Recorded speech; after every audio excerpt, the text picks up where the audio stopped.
Hello at welcome na naman sa isang episode ng Investing Philippines. So may nakita akong video sa YouTube na ang title niya is Money Mistakes That Cost You Millions and What to Avoid. Ito ay from the YouTube channel na I Will Teach You to Be Rich. And marami siyang sinabi na magaganda. Although hindi ko pa siya natapos, naisip ko na maganda siya sigurong gawa ng review or reaction video para masabi ko sa inyo kung ano yung opinion ko sa mga ganitong klase ng mga financial gurus tsaka yung mga tips na sinasabi nila. Okay, so start natin play yung video. A lot of your parents' old tips on money do not work anymore in today's economy because things have changed. Now, to take control of your money, you don't need an economics degree from Harvard. You can pay off debt, start to invest, even accumulate over $1 million and spend that money on the things you love if you keep it simple. But there's Una tayong dun sa unang point na sinabi niya. Yung mga strategies, tama yun, no? Yung mga strategies na ina-advise kadalasan sa atin ng mga parents natin is hindi na nag-a-apply sa current economic environment.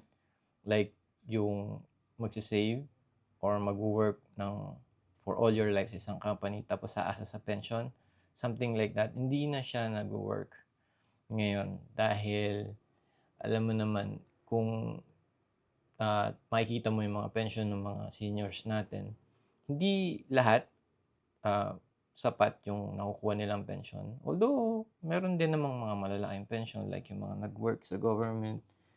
Hindi tayo lahat nag-work sa government and hindi lahat ng nag-work sa government is malaki din yung pension. Ano? So, talagang nasa kamay na lang natin yung pag-invest, yung pagkuha ng parang income sa retirement and kung paano mabubuhay ng comfortably using that retirement pension. So, nasa sarili nating mga kamay kung ano yung magiging resulta nun. Kaya dapat nag-aaral tayo. Okay, so, tama yung sinabi niya, no? Hindi nag-a-apply na yung mga strategies na kung ano may tinuturo sa atin ng parents natin tungkol sa pera. one catch. You have to avoid the 7 money mistakes that cost people hundreds of thousands of dollars. But after watching this video, you won't make the same mistakes. Let's get started with mistake number 1, relying on willpower instead of automation. Now, I want to tell you that there are actual real articles that actual human beings wrote about how to save money.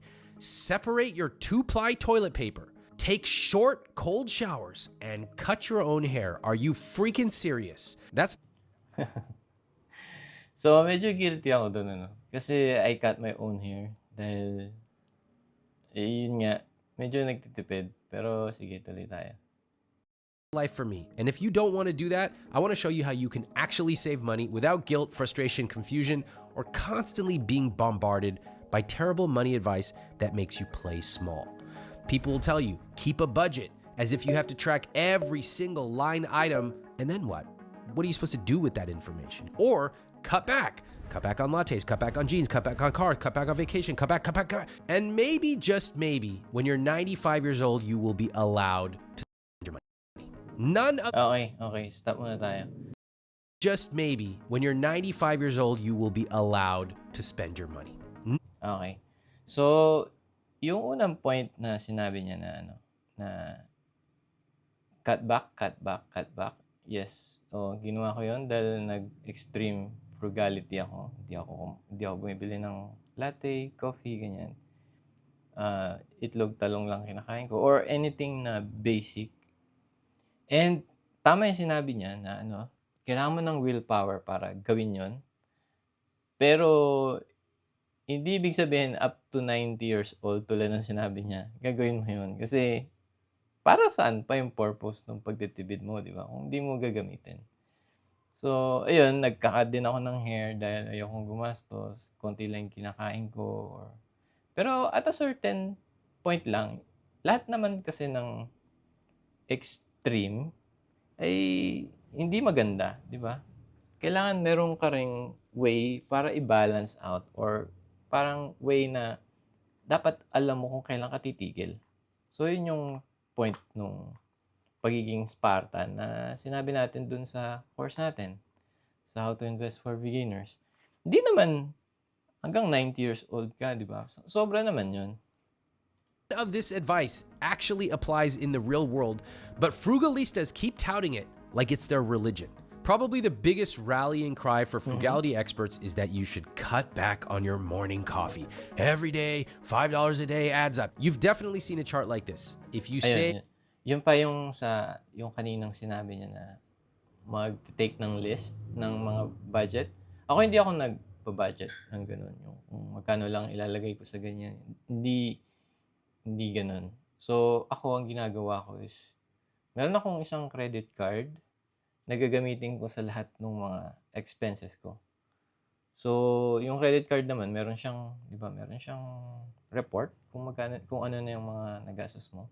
And every month, bago ako bayaran, chine-check ko yun kung meron ako makikita na mga items doon na, baka ito hindi naman to masyadong importante. Or, ito, gumastos ako dito, alam kong hindi siya importante, pero nakapagpasaya sa amin or something na nag-improve ng quality of life, mga ganun ba?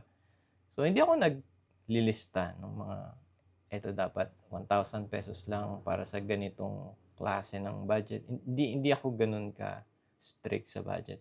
Hinahayaan ko lang na dumating yung gastos, kung ano yung kailangan, kung ano yung sabihin ng family na, ito kailangan natin, ito kailangan bilhin, ito kailangan gastusan. And then every month, chine-check ko na lang, parang i-revisit mo kung nung time na binili ko yun, importante siya.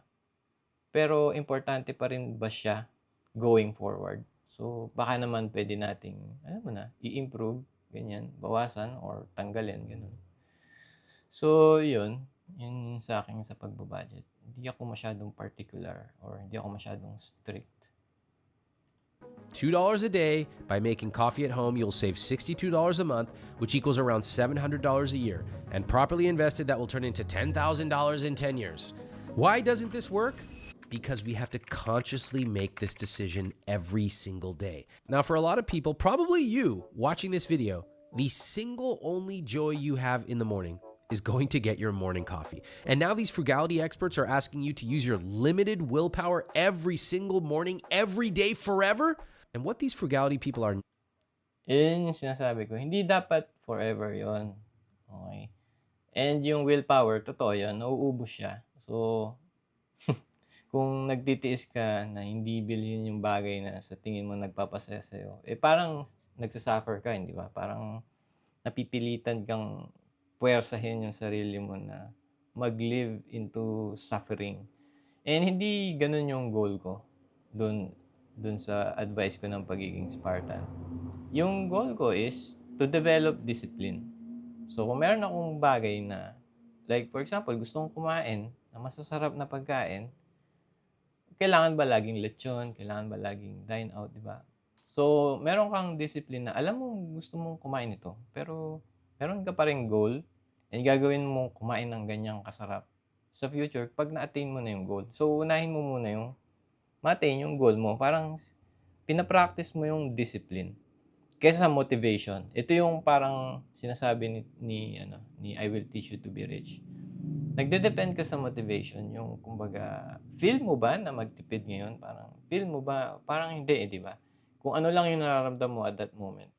So, sa kanya, nagbabase sa motivation. Yung sa akin, nagbabase sa discipline. Parang ginugroom mo yung sarili mo na maging disiplinadong tao. So, more on self-improvement yung kung ba't ka nagiging frugal para sa akin. Dahil may benefit yun. Hindi lang money, hindi lang monetary. Dahil mag-a-affect yun sa ibang parte ng buhay mo, pagiging disiplinado. Diba? Kung kaya mong kontrolin yung urges mo, kaya mong kontrolin yung emotional urge mo na gumastos or maka-feel ng magandang bagay sa paggastos, kaya mong gawin yun sa ibang bagay. Diba? Nagta-translate over yung pag-control ng emotion, yung pagiging disiplinado sa ibang bagay. So, ito lang yung naging field mo ng pagpa-practice ng discipline, yung pagtitipid, yung pagiging financially savvy. Ito yung naging avenue mo for training. Kumbaga, hindi dahil yung ganitong klase ng training is parang imposed suffering, pero hindi ibig sabihin forever mo siya gagawin. Like I said, training. Natatapos din yun. Pag nakita mo na or nag-improve ka na, kaya mo na, parang second nature na sa'yo, yun yung benefit nun. Hindi dahil sa monetary. Taking into account is that every decision we make not to buy something, not to consume that, is an active decision we have to make. Tama. It depletes Tama our willpower, and the Willpower, result looks something like this. Yes, your motivation yan. starts high, you're pumped, but then you quickly realize that cutting your spending by 50% is a lot. It's a drastic change. Most people become unmotivated and they start spending again. By the time you're back to your old spending habits, you get a wave of inspiration to keep going and try again, only to once again fall back into that unmotivated territory.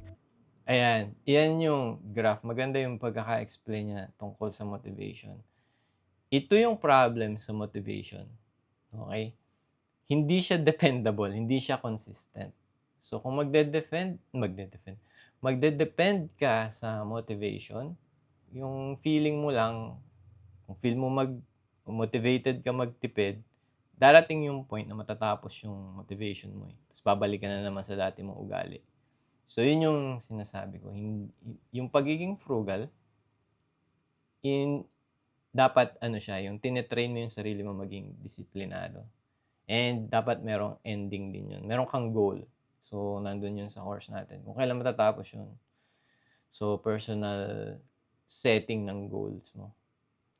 Okay? So, tama itong graph na to. Medyo inconsistent ang pagiging motivation. Even if you're successful cutting back on your coffee, the vast majority of people will not invest the money they've saved. You've skipped morning coffee every day for 365 days. You have $730 or more. What are you going to do? Are you going to invest all that money? Almost certainly not. $2 a day, $3 a day, $5 a day actually does not add up to that much in the grand scheme of things. So what should you do instead? Well, I recommend that people set aside at least $50 every month to invest. For a lot of people, $50 is too low. Maybe it's $500, maybe it's $5,000. But what I don't want you to do is to try harder to come up with that money. In other words, it's the 25th of the month, you're sitting there looking at these bills and you're going, should I go out to dinner or should I invest this money? Wrong. You've made a mistake way in the past. Here's the mistake. For things that take a long time and require constant decisions, like investing or like buying a morning coffee, trying harder alone almost never works. Even if you can do it once or twice, it becomes mentally taxing to maintain those decisions over a long period of time. You know what's just automate it. Okay. So, tama naman yung sinabi niya. Nakakapagod talaga yun. Yung pinipilit mo, no? Pero, like I said, dapat may ending yun. Okay. So, set aside yung nakalagay dito. Set aside at least $50 a month to invest. Okay naman yan. Pero, sa akin, kung magkano yung kaya mo, yung maximum na kaya mo. Dahil ang goal natin, hindi naman to retire kapag matanda ka na, di ba? Parang tinatry mong i-reach as soon as possible. And then yung second, don't try harder to come up with that money. Okay din yun. Actually, okay yun. Para hindi ka na-stress. So, kung yun lang yung kaya mo, de okay. Pero, try pa rin i-optimize. Baka merong mga bagay na hindi naman talaga needed. Like, sinabi natin dun sa course, no? Automate everything. Eto, okay to. Para dun sa mga talagang walang discipline. Yung parang dinededuct na kagad, napupunta na kagad kung saan yung pera talaga. Ayan, okay yan. Your automatic money Tama system naman so siya. you don't even have to think about it. You automatically invest every month. You automatically save every month. Teka, All tingnan your natin bills itong are graph niya.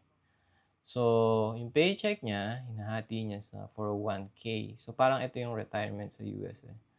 Tapos, yung paycheck punta sa checking, dinidivide niya into different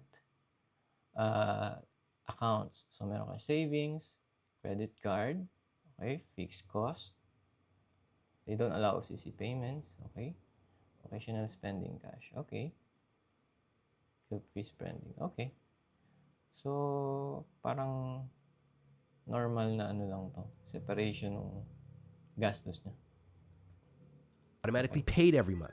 Take willpower completely out of the equation. You know, another thing you can do hit that subscribe button, turn on notifications. That way I can Subscribe daw notify kayo you sa next time kanya. one of my videos Idol goes Fish live. to be rich. All right, next up, mistake number 2, buying more house than you can afford. Do you all realize that your house is going to be the single biggest purchase you ever make?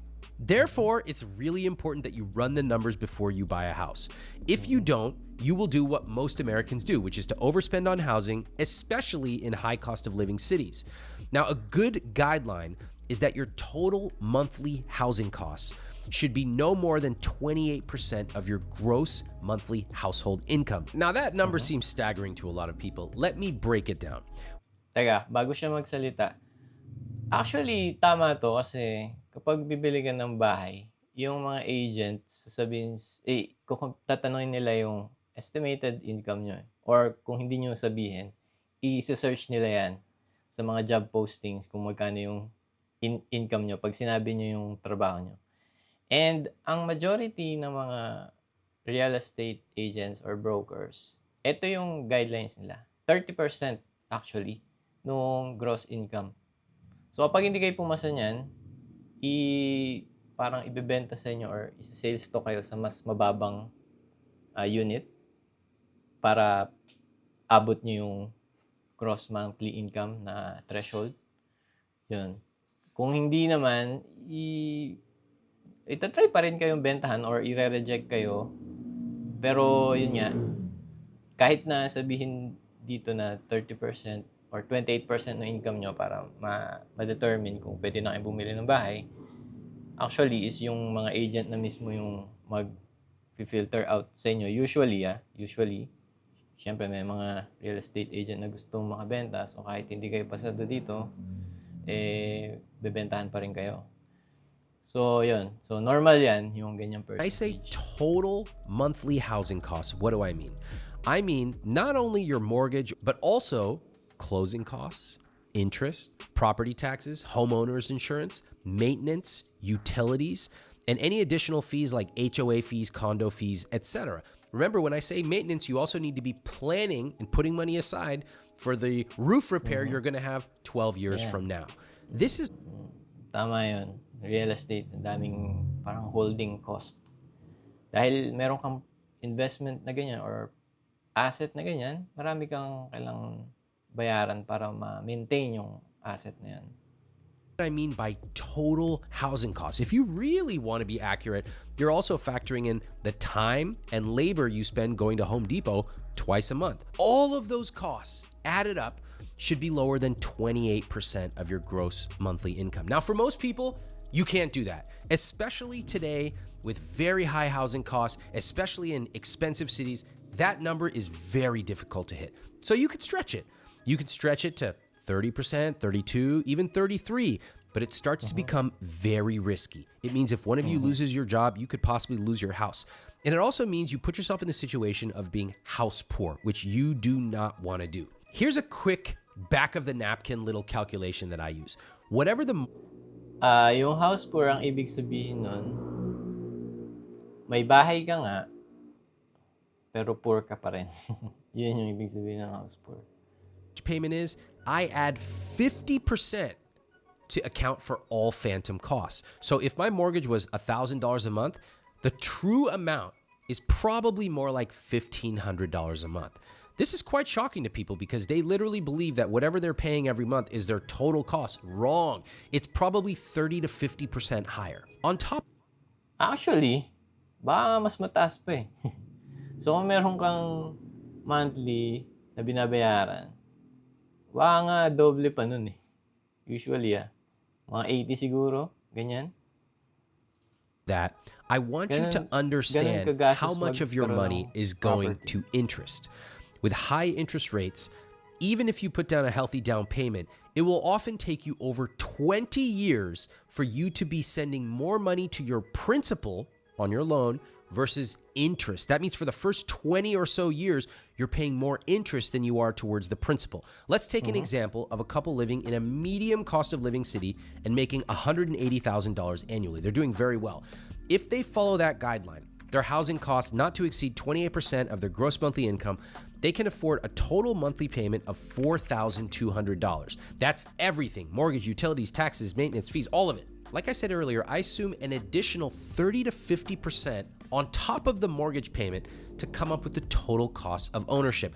Now, it's not totally accurate, but it's a good guideline. It's in the universe that gets you close to understanding what you can actually expect to pay every month. For now, let's be ultra conservative. Let's assume 50% added to the mortgage. That means their monthly mortgage payment alone should be no more than $2,800. And the phantom cost per month would be around $1,400. Assuming they get a 30-year fixed rate mortgage with an interest rate of 7.5%, 20% down payment, they can afford Ito sa US to, pero actually, parang match dun sa interest rate natin currently. house of around $500,000. That actually makes sense because back in the old days, it was your income multiplied by approximately 2.5, and that would be how much you could afford. Again, those rules don't necessarily apply now because things are so expensive. In this couple's case, let's say they fall in love with a house that costs $600,000. Even if they can save more to keep that down payment at 20%, their new monthly payment will now be $5,040 per month. That's $3,360 for the mortgage plus $1,680 in phantom costs. That is a difference of $840 per month. Now, let me show you something. If they instead invested that $840 a month for 30 years with a conservative 7% return, they would have over $1 million. If this couple decided to buy the $600,000 house, not only would it stretch their housing cost to about 34% of gross monthly income, but it would have also cost them $1 million. So I'm not exaggerating when I say that buying a house you can't afford can literally cost you millions of dollars over the long run. Ayun. So, yun, tama yung sinabi niya. Kapag bumili ka ng bahay na yung sobra-sobra dun sa need nyo talaga, na yung pera na binabayad nyo sa interest is malaki talaga yon dahil compounding yon. So, in the future, talo ka if in case bumili ka ng bahay na sobra-sobra sa need nyo. So, yun. So, pag bibili kayo, siguraduhin nyo lang na yun talaga yung tama na size, tama na environment, para hindi kayo gumagastos ng sobra. So, lahat naman sa buhay, dapat balance lang. Kung ano lang yung kailangan. Huwag sobra-sobra. Make sure you can afford to buy. Run the numbers. I don't know why this is controversial. Ramit Sethi comes online every week and says, hey guys, when you're about to spend $1 million, maybe, just maybe, you should run a few calculations. And everybody goes, you, Ramit. You're representing the renters consortium. You must be a secret landlord. To which I always reply, I would love to bet you $1 million that I don't own any property. Guys, it's my dream that somebody takes my bet and I win $1 million. Please, somebody who genuinely believes that I'm a secret landlord, take my bet. Yes, housing is super expensive. And yes, you still need to run the numbers. If you yourself choose to stretch that number to 29% or 30% or whatever you want to stretch it to 50%, be my guest. I wouldn't do it, but if you want to do it, okay. But at least know the number. You've got to know your numbers before you go out and make the biggest purchase of your life. Most of us go buy a house with just a couple of very simplistic assumptions. Number one, buying a house is good. And number two, housing prices always go up. That's basically how we make the biggest decision. Okay, so bago ko makalimutan, bago kayo bumili ng bahay, always, ayun, tulad ng sinabi niya, run the numbers. Okay? And, lagi nyong titingnan yung alternative na investment na kapag hindi nyo ginastos yung pera pambili ng bahay at nilagay nyo doon sa alternative investment na yon, and kapag kinompare nyo yung dalawa, ano yung mas magbibigay sa inyo ng mas mataas na return? Yun yung opportunity cost. So, lagi nyo dapat titingnan yung opportunity cost. So, like, for example, may nakita ka na property. Yung ibabayad ko ba kapag binili ko yun in full? Or yung ibabayad ko ba sa interest during those 30 years na nagbabayad ako ng interest? Kung hindi ko yun ginawa and inilagay ko doon sa other investment, let's say sa stock or whatever, alin sa dalawa yung mas mataas yung magiging return? So, kung sa stock, siguro, di ba? Meron kang opportunity cost. Pero kung kailangan mo ng bahay, di ba, parang ano na lang yan, yung compromises, parang try mo na lang na wag mas gumastos doon sa investment na bahay at ilagay doon sa nakita mong mas magandang alternative. Pero yun nga, para malaman mo yun is kailangan mong mag-compute. Kailangan sure ka doon sa gagawin mo. Kailangan meron kang backing ng math na chinek mo talaga. And dahil doon, pag ginawa mo yun, meron kang confidence na tama yung ginagawa mo, or alam mo na mali yung decision mo, pero alam mo yung risk, di ba? Going forward, going dun sa decision na yun, alam mo yung risk. So, alam mo na nawawalan ka ng pera, pero at least, tanggap mo. Or, pwede mong i-limit. Hindi tulad ng iba na bumili nga ng bahay, hindi nila chinek kung tama yung investment nila na yun, or tama yung ginastos nila. Add pa sila ng add dun sa property, pinapaganda nila, pero di ba? Siyempre, yung perang nagastos doon, hindi mo na-invest, may opportunity cost ka. So, hindi all the time maganda bumili ng bahay. Housing prices always go up, hindi din. Pag naging pangit yung lugar, bumaba din yan. So, majority, oo, pero pag naging, kunyari, parang squatters area yung lugar nyo, dating maganda, is bumaba din yan. Lives. And I'm begging you not to do that. You should also save a healthy down payment. I personally recommend having 20% down. Doesn't mean you have to put it down, but having 20% saved demonstrates to yourself that you can save money. And when you buy a house, that is exactly what you will need to do. If possible, and if home ownership is part of your rich life, consider running the numbers first and then deciding how it fits into your rich life. Yep, kung talagang pangarap mo magkabahay, go. 'Di ba? Pero at least be prepared, 'di ba? Going forward, dapat alam mo yung kung magkano yung gagastusin mo. And aware ka dun sa gagastusin mo. Parang alamin mo kung ano yung pinapasok mo, ganun. Kasi alam natin na majority sa atin, pangarap yung magkasariling bahay, 'di ba? Kasi iba yung nagagawang psychological effect niyan eh. Might mean you wait a little while, invest your money, let it grow. It might mean you move to a different city. It might mean you ask yourself, is this part of our rich life? Why? What do we need? Or you consider alternative housing like a duplex, apartment, etc. Another option is to consider renting. If you run the numbers and you really do it diligently using a buy versus rent calculator, you will probably discover that in your city, it makes sense right now to rent and invest the difference. Now, again, Okay, so ayun, maganda yung point number 3. Kung hindi mo pa kaya, consider renting. Paano mo malalaman kung mas maganda mag-rent or mag-buy? So, tanongin mo yung rent, kung magkano yung rent, and then, pumunta ka sa bangko, or hindi, huwag ka muna pumunta sa bangko. Mag-search ka ng property na same dun sa balak mong i-rent. Okay? And then, try mo i-gauge yung property price. Okay? And then, kung, for example, ibebenta yung property na yun sa'yo, and kukuha ka ng loan sa bangko, magkano yung magiging monthly mo? Ayun, meron ka ng monthly from bank, and then monthly dun sa rent. So, kung alin yung mas mataas, probably, huwag mong gawin yun dahil gusto mo magtipid, di ba? Kung nakita mo na mas mataas mag-buy, baka gusto mong mag-rent na lang muna. Or for example, pantay lang sila, mas magandang mag-buy na lang. Kasi merong, at least, kapag nag-buy ka, merong, merong equity na napupunta sa'yo. Kesa sa nagre-rent, lahat yun, wala na. Okay? So, merong bias na nag-i-increase yung investment mo kapag nag-buy ka. Parang may naiipon ka compared dun sa renting. Pero, dapat at least yung rent cost is sobrang mas mababa kaysa sa pagbabay para maging justifiable. Saying everyone's going to do that, but it's something for you to consider. Remember this, rent is the maximum you'll pay while your mortgage is the minimum you will pay. Mistake number 3, thinking you can wait to invest.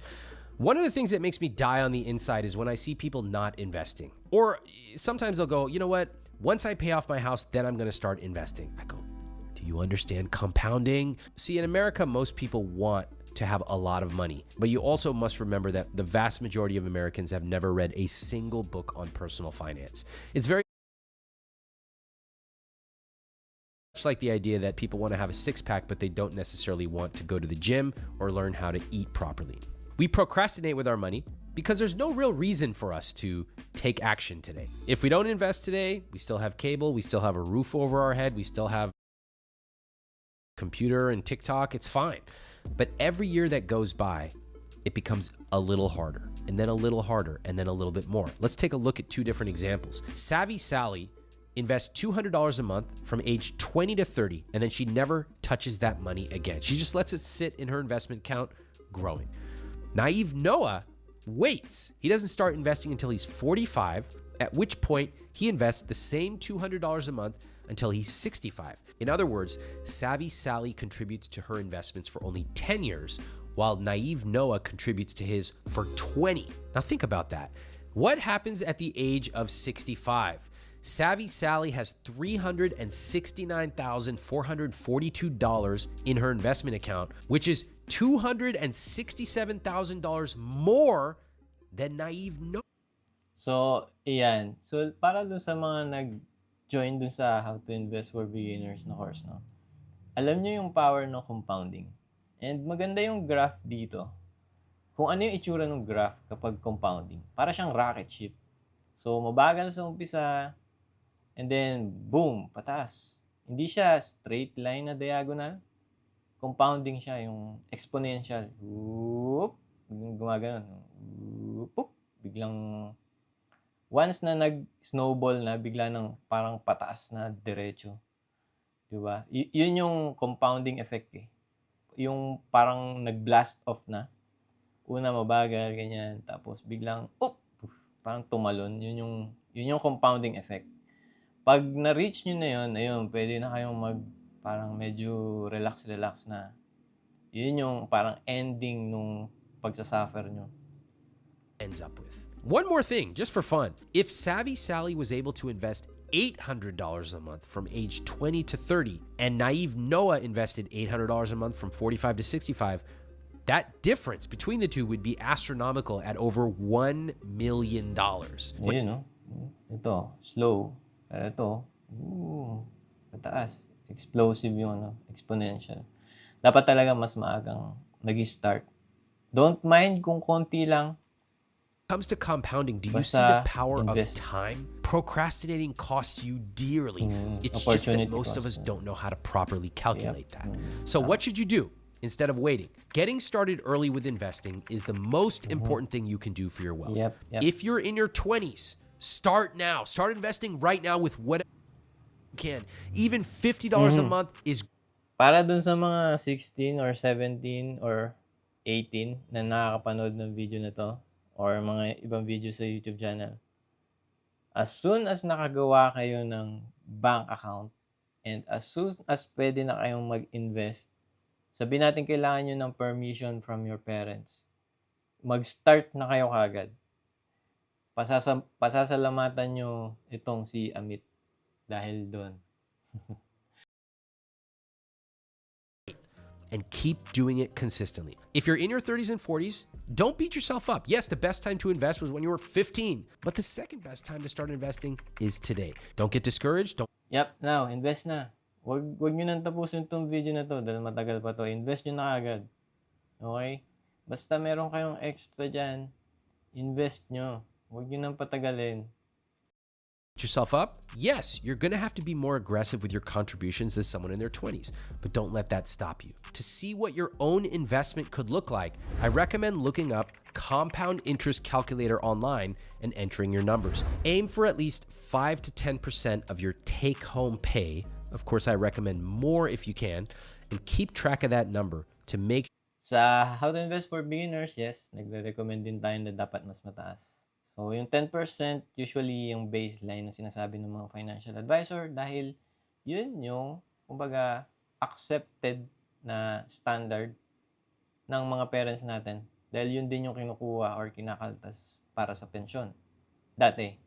So, ngayon, dahil nga iba na ngayon, and yung mga tao ngayon mas gusto nang i-pursue yung kanilang passion sa buhay, at ayaw nilang mag-retire at the age of 70, 80, ganyan, or 65, dapat mas mataas sa 10% para mas mabilis yung retirement. that you are investing every single month. And just try it. In the calculator, experiment with what happens if you contribute $100 a month to your investments, or $200 a month, $500 a month, or even $1,000 a month. Assume a 7% return, which automatically accounts for inflation, and you will see dramatic differences over the years. This is the kind of knowledge that I want you to have about investing today. Speaking of investing, that brings me to mistake number 4, paying a percentage to a financial advisor. Ayan na. Ayan na po. Okay. If you are investing and if you choose to work with a financial advisor, please, for the love of God, do not pay a percentage-based fee. That's also called AUM, or assets under management. So, sa Amerika, meron daw such as 1%. Pero actually, sa Philippines, mas mataas yan. So, alam nyo na highway robbery na yung nangyayari sa Philippines. Pero, syempre, meron pa rin dependents niyan. Nagde-defend dyan. Pero, yun na nga. Kapag hindi mo yan alam or parang hindi mo kinompute, parang tax na yun sa'yo dahil hindi ka marunong mag-math. Yun na yung sinasabi ko kapag may nagtatanong sa akin na VUL is a tax on people who are bad at math. Dahil hindi mo alam kung gaano kalaki yung kinukuha sa'yo. Hindi mo kinocompute para pumayag ka na ganun yung kuhanin sa'yo. Okay? So, hindi lang ako yung ganyan yung opinion dahil siguro si Amit, nagko-compute din siya. And ako, engineering yung background ko. Siyempre, mapapakompute talaga ako. And nakita ko na hindi talaga ganun kaganda yung deal Okay? Para sabihin mo na worth it yung pagbibigay ng ganun. And itong percentage na to, compounding din to. So, nakita mo yung, di ba, yung increase ng graph, di ba? Parang explosive growth. And to think na magbibigay ka ng ganong percentage sa advisor, and then may explosive growth din sila na nakukuha sa'yo, di ba? Mababawasan talaga yung makukuha mo in return.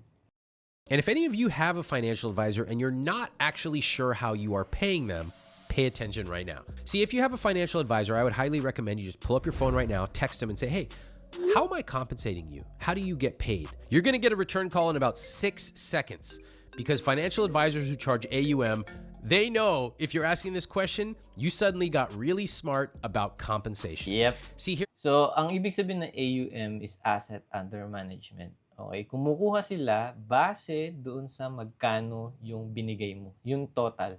Hindi sila kumukuha ng per hulog mo. Kumukuha sila doon sa total. Either kapag lumaki yung investment mo doon, kukuha sila doon sa percentage noon. Okay? Kahit wala silang ginawa. Kahit doon sa year na yun, wala silang ginawa. Kukuha sila doon. Good or bad, kukuha sila doon. So, yun. How it works. If you pay a financial advisor 1% to manage your money, most people think 1%, that's not that much. Somebody pays attention to my numbers, they're keeping an eye out for me. That's not too... Lalo na yung 2%. Di ba? Doble ng 1% yun. Mas malaki yun. Sa Philippines, nasa 3 yan As far as I know, kapag kinumpute mo. Here's the surprising math. That 1% fee can cost you hundreds of thousands of dollars in lifetime returns. Let me show you the math. Let's say you're serious about investing. You start at the age of 20. You contribute $600 every month for 45 years until you're 65.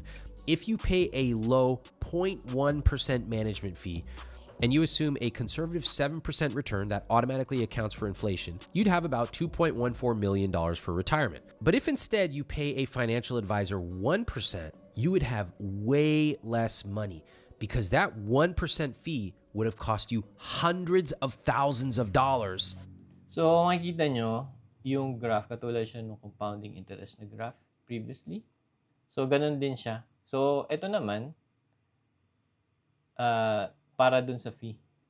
So, compounding din, di ba? Rocket ship din binigay nyo dun sa advisor.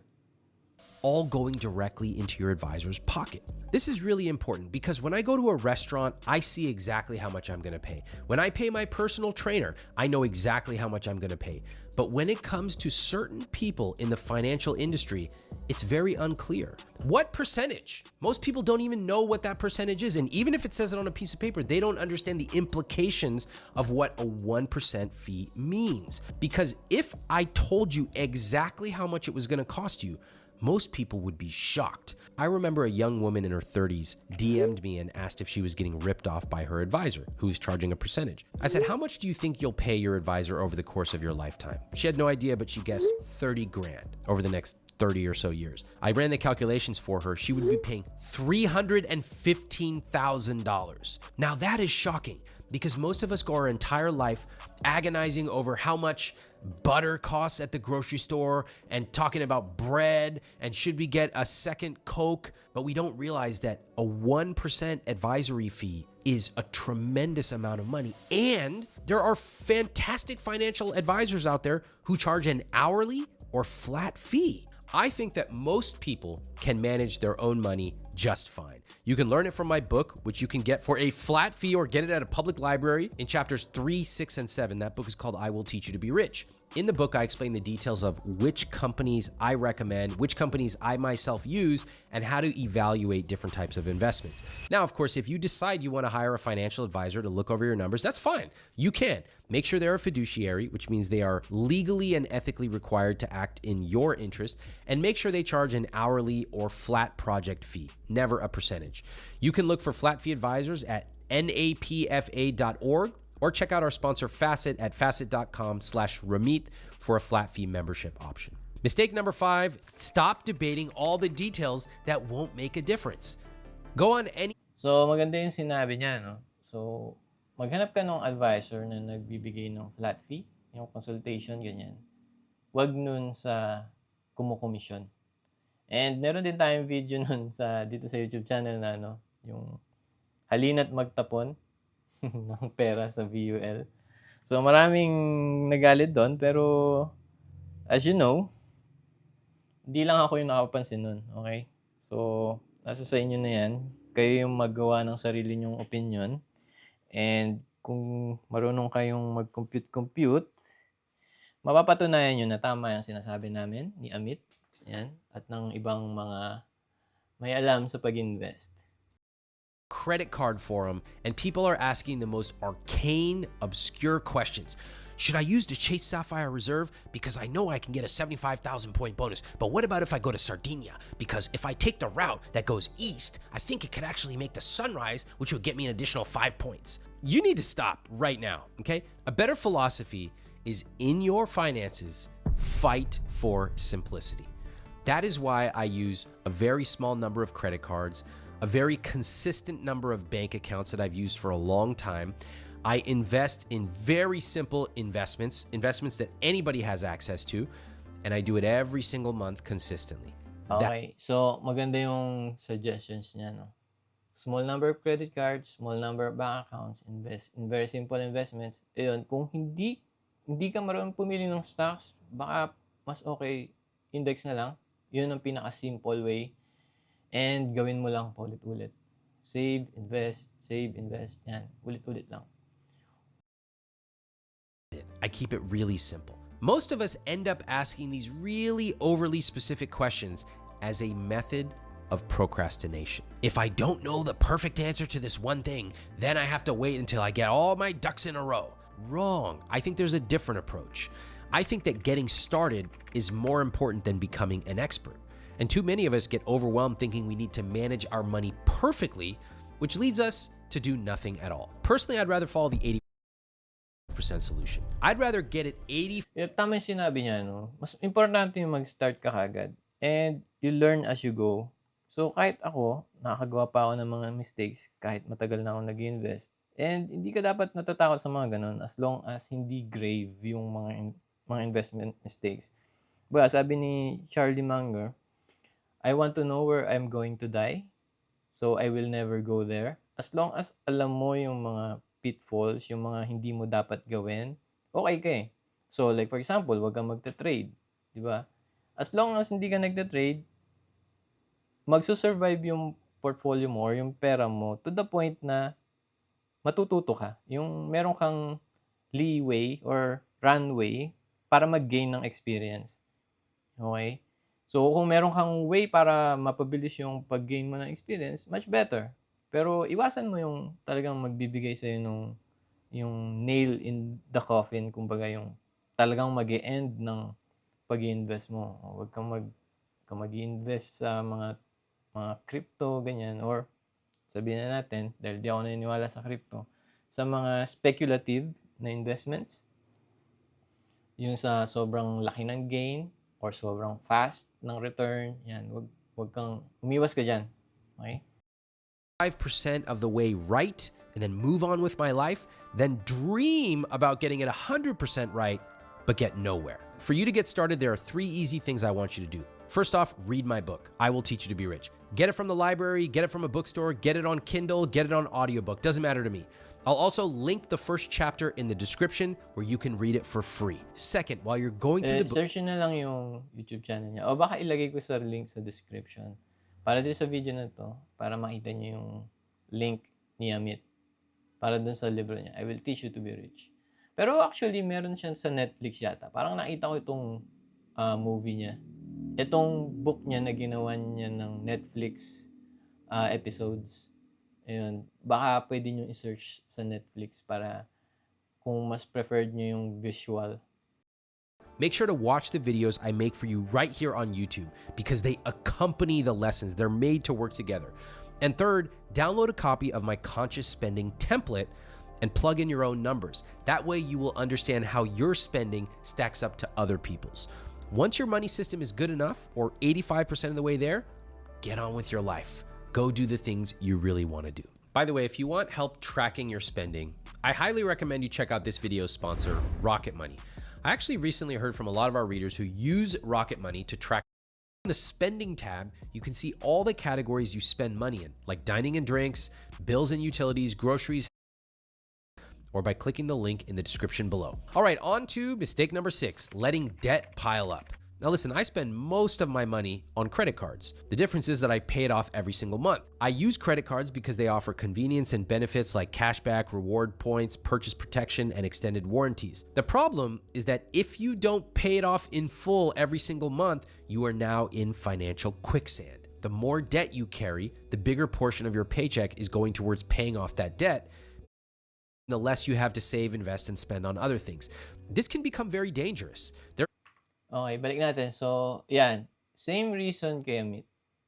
Convenient yung credit card. And meron akong report kung ano yung mga ginagastos ko kaya gumagamit ako ng credit card. Much more, meron siyang cashback, rewards points, yan. Purchase protection, ibig sabihin kung na-scam ka, pwede mong ipa-dispute yon. Dahil hindi mo pera yung pinambayad mo doon, bangko. So, try nilang parang i-retrieve yung pera. So, yun ang maganda doon. Kaya hindi ako gumagamit ng debit card, credit card ginagamit ko. Yun nga lang, ang problem, tulad ng sabi ni Amit, meron siyang interest rate or merong penalty pag hindi mo binayaran ng after 1 month. And sa industry, ito yung pinakamalaking interest rate. Nasa 18%. And compounding yun. Okay? Compounding yun. Hindi kaya yaman kung marami kang credit card debt na hindi mo binabayaran dahil 18% yung interest niya. Malaki siya. Sobrang laki. Debt you carry, the bigger portion of your paycheck is going towards paying off that debt. Mababaon kayo sa utang kapag hindi nyo yung binayaran. Mahirap nang makabangon dun. So, make sure na kapag gagamit kayo ng credit card is kaya nyong bayaran by the end of the month. Yun nga, bumabalik na naman tayo. Discipline, di ba? So, mag-carry over yan. Meaning the less you have to save, invest, and spend on other things. This can become very dangerous. There are certain couples I've talked to where they simply have so much debt that they can't get ahead. It's like going for a walk with a 200-pound weight vest on their back. It's really difficult. Nobody needs a guy like me to tell you, don't get into credit card debt. And yet, week after week, I talk to couples who ended up exactly there. I ask them, how'd you get here? And they will tell me, I didn't think it was that big of a deal. Life got in the way. Something happened. Job loss. And suddenly I was trapped. I don't want you to do that. See, in the first quarter of 2024, the average American household has around $8,000 in credit card debt. If you only pay the minimum amount, assuming that it's interest plus 1% of the balance and a 28% APR, this is how long it would take to pay that amount off. And remember, $8,000 is the average amount of credit card debt. There are people who have a lot more than this. So just seeing what you're paying in interest shows how much money you are effectively wasting. That's crazy. And if you look at these numbers, you can see how much money people waste carrying credit card debt. Now, let me show you something. Okay, so sa Philippine context, no, assuming na meron na sa inyo na nanonood nito na nabaon na sa utang sa credit card debt, hindi kayo dapat ma-stress. Okay? Dahil, unang-una, pwede nyo siyang i-negotiate. Kung hindi nyo kayang bayaran yung monthly or yung interest dun sa credit card, tawagan nyo lang yung bangko. And sabihin nyo, baka pwedeng i-negotiate yung monthly nito para mabayaran ko yung utang ko. Na most of the time, willing sila na babaan yun. Yung para mabayaran nyo yung loan o yung credit card debt. And second, but as long as hindi umabot ng milyon yung credit card nyo and wala na talaga kayong pangbayad, let's say, sunod-sunod yung emergency, nawalan ka ng trabaho, nagka-pandemic, ganyan, wala ka talagang pera, and hindi mo na siya kayang bayaran, okay lang na mag-default ka dun sa loan. Although, i-message ka nila lagi, kukulitin ka, pero hindi ka naman makukulong. Ang mangyayari lang sa'yo is, parang mabablacklist ka. For 5 years, kailangan, hindi ka makautang, hindi ka na makakapag-credit card, ganun. So, yun lang naman talaga yung magiging repercussions. Makakasuhan ka lang kapag parang actively na dinefraud mo yung bangko, na parang kumuha ka ng credit card para ang purpose mo talaga is kunin yung pera, magkumuha ng pera doon sa credit card and hindi mo bayaran. Yun yung fraud. Fraud yun. Pero kung may explain mo naman na life got in the way, mayroon akong trabaho before, nawalan ako ng trabaho, and hindi ko na nabayaran, okay lang na sabihin mo na hindi mo kayang bayaran, i-default mo, and wala namang mangyayari sa'yo. Kasi ang gagawin ng bangko, ibebenta lang din nila yan sa mga credit institution, tapos sila yung maniningil sa'yo. Kumbaga, nakuha na ng bangko yung pera nila dahil binili nung mga credit institution. Yung credit institution, sila yung parang medyo nangaharas sa'yo na bayaran mo. Pero wala na silang magagawa doon. Okay? Kasi nag-risk na rin sila na sa tingin nila makukuha nila yung pera sa'yo eh. Pero kung gusto mo pa rin, dahil ayaw mong ma-blacklist, ayaw mong pumangit yung credit score mo, pwede kang makipagtulungan dun sa credit institution na yun and i-negotiate mo uli yung magiging monthly mo sa credit card. So, lahat naman nadadaan sa usap. Okay? Kung kaya mo naman bayaran and willing ka naman bayaran, I'm sure, willing yung mga institutions na yan na babaan yung monthly mo para mabayaran mo. Kasi naglabas na sila ng pera eh. So, wala rin naman silang magagawa kung hindi mo sila mabayaran. So, kahit anong pwede mong i-offer sa kanila, tatanggapin nila. Okay? So, wag kang may stress. And next time, wag mo na lang gawin, di ba, na gumastos ng sobrang laki sa credit card na hindi mo siya mabayaran. So, yun lang sa Philippine context natin tungkol sa credit cards. Huwag kayo papastress dyan. Wala pong nakukulong sa credit card as long as hindi intentional yung pag-defraud or yung hindi nyo pagbabayad, and lahat nadadaan sa usap. A lot of people don't talk about. Having credit card debt doesn't just force you to play small today by having to pay lots of money towards interest. It actually prevents you from growing tomorrow. Take a look at this example. All the money that you are currently paying in this example towards credit card debt, if you had instead invested that money, look at how much it would have turned into. You can see that credit card debt is a double whammy. Number one, it forces you to struggle, to be overwhelmed, paying tons of money towards this debt. But second, it's the opportunity cost or the amount that you're losing from not investing that money that's forcing you to stay small tomorrow. So as long as merong pinupuntahan yung pera nyo na dapat doon sa mas magandang investment na pupunta, opportunity cost yun. Best thing you can do? Well, it's pretty straightforward. Pay off that freaking credit card in full every single month. To me, this is a non-negotiable. It's a no-brainer. If I can't afford to pay that credit card off in full, I'm not charging it. Interestingly, when I talk to people who are in credit card debt and I ask them about their financial behavior, some of them continue using their credit card, which means that whatever they're ringing up for $100 is likely to cost them $150 or more later down the road. Ako, ang ginagawa ko dyan sa credit card, ganito. So, kung meron akong bibilin for this month, naaabot, for example, 50,000 pesos. Kahit iba-ibang item siya, pero ang total niya is 50,000 pesos. Kung wala akong 50,000 pesos sa savings account ko na naka-ready pang bayad niya next month, hindi ko siya bibilin. Kung magkano lang yung meron dun sa savings account ko na pangbayad, doon sa magiging credit card bill ko by the next month, yun lang yung parang gagastusin ko. Okay? Para maiwasan yung, ay, kapos pala yung pera ko pang bayad. Magkaka-fee ako nito. Parang ganun. Para maiwasan. So, ewan ko kung makatulong sa inyo yun, pero ganun yung ginagawa ko. Kung meron akong mabayaran, dapat meron din siya. Parang ginagamit ko siya as debit card. Pero meron akong added protection na pera ng bank yon for 1 month or for 30 days. Pwede kong i-return yung pera. Kukulitin ko sila na, hindi tama to. Yan. Kayo, kunin nyo yan. Parang ganun. So, delayed lang ng 1 month yung pagbabayad ko. Pero, ganun pa rin. Pa rin siyang debit card. And pera ng bangko yung ginagamit. Ask them why, and sometimes they look at me point blank confused, and they go, "For the rewards, duh." This has happened multiple times. I go, "Are you kidding me right now? You're charging more on your credit card when you already have $28,000 for the rewards? It's worth 1 cent." And they look totally perplexed. Like, why wouldn't I want to get free rewards? Free.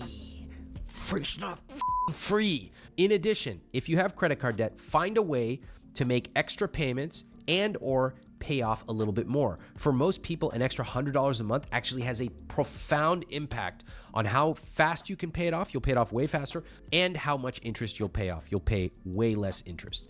Remember, there's a limit to how much you can cut, but there's no limit to how much you can earn.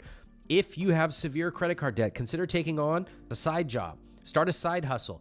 Pay off that credit card debt, make it your financial priority number one. This is crucial because right now you're paying 20. Alam nyo ba kung bakit number 1 dapat na unahin yung pagbabayad ng credit card debt? Dahil opportunity cost. Yan yung pinakamataas ng interest rate na nakakalta sa inyo. So, dapat yan unahin nyo na tanggalin. Percent in interest, that's crazy. I would rather you take that money and instead invest it where you can make roughly 7% consistently. Mistake number 7, getting an expensive car. Why are you freaks so obsessed with cars? First thing new parents do, gotta buy a 7-seat SUV. Okay, why? Grandparents are gonna come once every 18 months. We need to have seats for them. And then I go, okay, that's a very interesting analysis. That's so fascinating. Hey, why do you have that $78,000 truck? Oh, I needed to haul my stuff.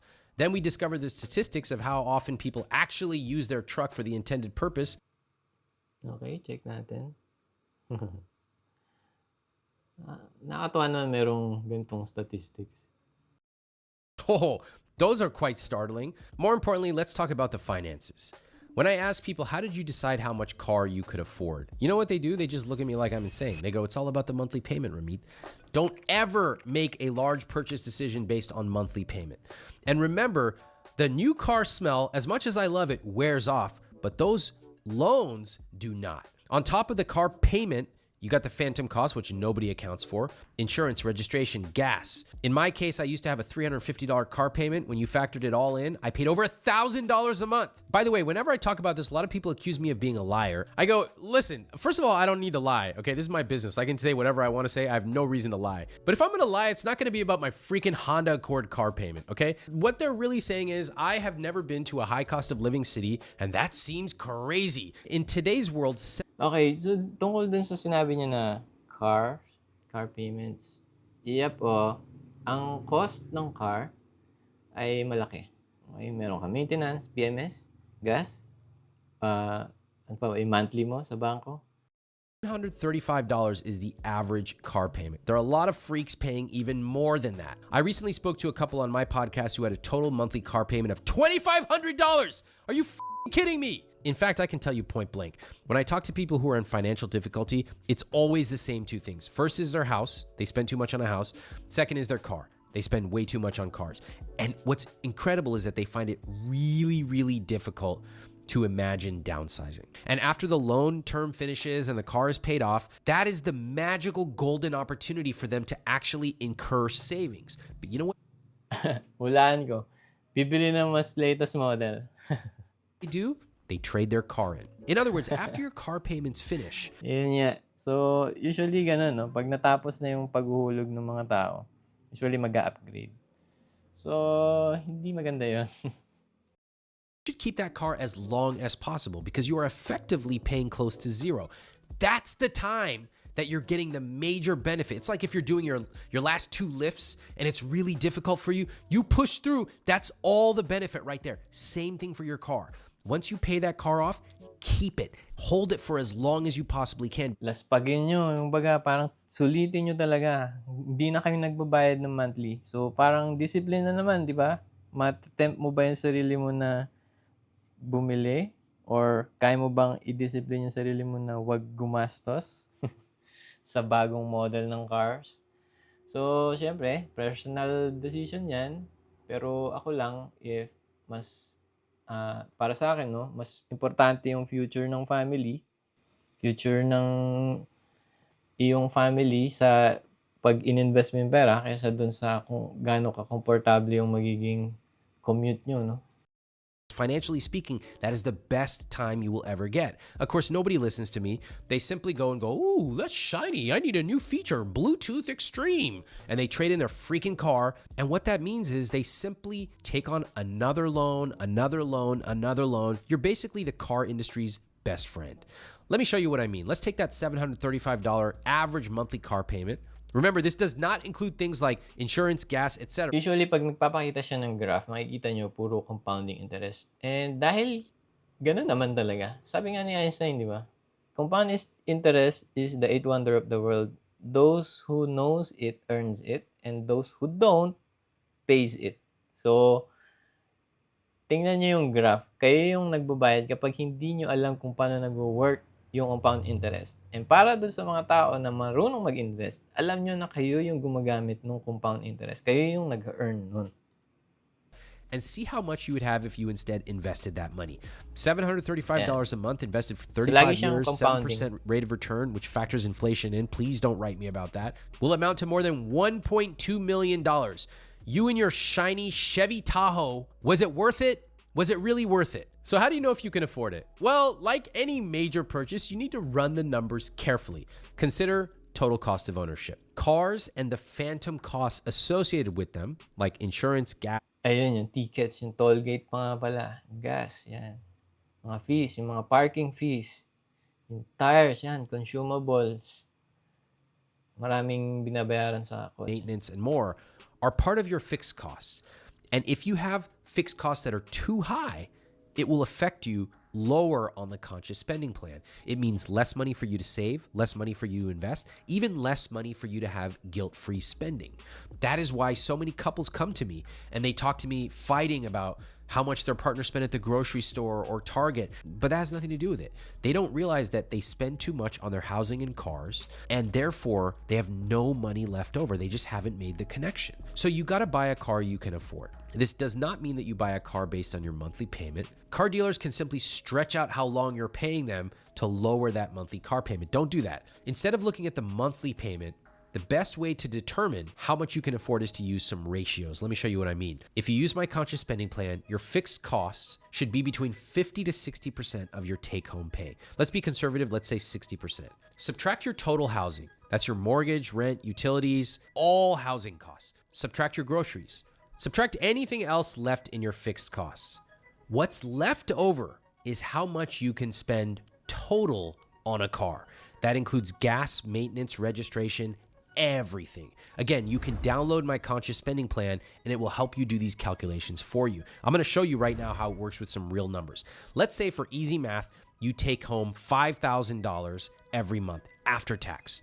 Your rent, utilities, debt payments, groceries, phone subscriptions, they add up to $2,396 or 48% of fixed costs. So if you're trying to keep your fixed costs lower than 60%, that leaves you with $600 to spend on your car total per month. You need to subtract out the car payment and also account for gas, maintenance, etc. This is a really different way of looking at how much you can afford to spend. And working backwards like this is really useful to see what you can actually spend instead of just coming up with an arbitrary number. When you run these numbers and you truly understand the math, you will understand also keep the car for as long as you can, which will free up money to invest and often turn into tens of thousands or hundreds of thousands of dollars over the long run. All right, let me know. Tama yung sinabi niya. Gamitin niyo ng pangmatagalan yung kotse. Sulitin niyo talaga. And makakatulong din siguro kung matututo kayong magbutingting ng kotse para makabawas kayo dun sa maintenance cost.